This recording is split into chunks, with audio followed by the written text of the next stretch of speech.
Okay, class 10. This is very different question from the chapter of statistics. Let's see the question.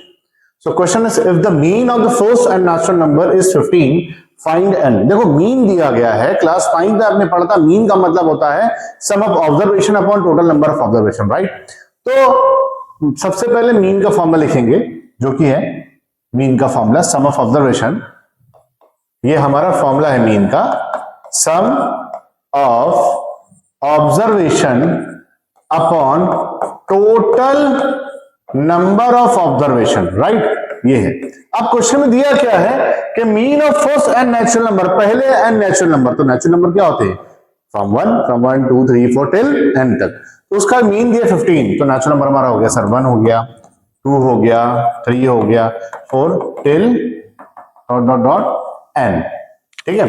अब इसका 15 दिया, तो there is no end point, कोई end point नहीं है यहाँ पे, एंड नेचुरल नंबर इनफाइनाइट चलता चला जा रहा है, तो आपको एन की वैल्यू निकालनी है, ठीक है? तो हमने देखा था कि सर अगर इसका हम सम निकालते हैं एसएन टर्म, तो एसएन टर्म क्या होता है बच्चों? आपने पढ़ा था n/2 2a plus n-1 into D, ये एसएन टर्म पढ़ा था।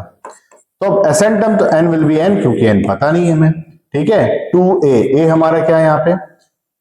ए बच्चों हमारा 1 है, लेकिन इसको हम और ऐसे कर सकते हैं, इसको लास्ट टर्म दिया है ना, तो लास्ट टर्म हमारा n दिया गया, इसको हम स्प्लिट करेंगे a plus a n-1 into D. अब आपने अर्थमेटिक प्रोग्रेशन में पढ़ा था जनरल टर्म और last term l is equal to a plus n-1 into D, right?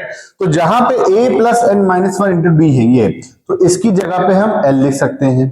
तो हमारा फॉर्मूला क्या बन गया बच्चों? Sn का नया फॉर्मूला बना, Sn sum of n term का n/2 a प्लस l, ये बना। अब क्वेश्चन में हो n will be n/2 Sn के लिए, तो यही रहेगा, राइट? a क्या? a हमारा फर्स्ट टर्म है जो कि है 1, तो लिखा मैंने 1। अब l क्या है? लास्ट टर्म है, जो कि हमारे पास क्या बच्चों? n, तो लिखा मैंने n। तो हमारा ये आ गया सम ऑफ n टर्म, ठीक है? Sum of n term, n term तक का सम आया है। अब n को जो भी हो सकता है, it can be any number, ठीक है? तो ये सम आ गया। अब मीन पे आते हैं। मीन का फॉर्मूला हमने क्या पढ़ा था बच्चों? मीन का जो फॉर्मूला पढ़ा था sum of observation upon number of observation.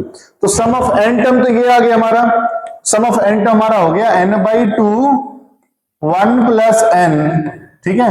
यहां तक क्लियर? n/2 1 plus n। अब आता है नंबर ऑफ ऑब्जर्वेशन, तो नंबर ऑफ कितने n है हमारे पास? n है, ठीक है? n है। अब इस 2 को चाहे तो आप बच्चों ऐसे लिख सकते हो, ये 2 है ना आपका, इस 2 को वेट, इस 2 को हम चाहे तो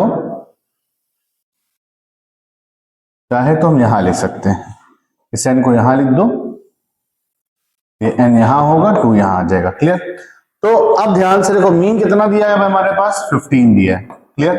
अब ये n और n तो कैंसिल हो गया, अब बचा हमारे पास n+1 अपॉन 2, ठीक है? 15 2 से कितना हो जाएगा? 30 n+1, तो n आ जाएगा हमारा 29 टर्म। तो क्वेश्चन आंसर क्या हमारा? 29 term, clear? Please note it down.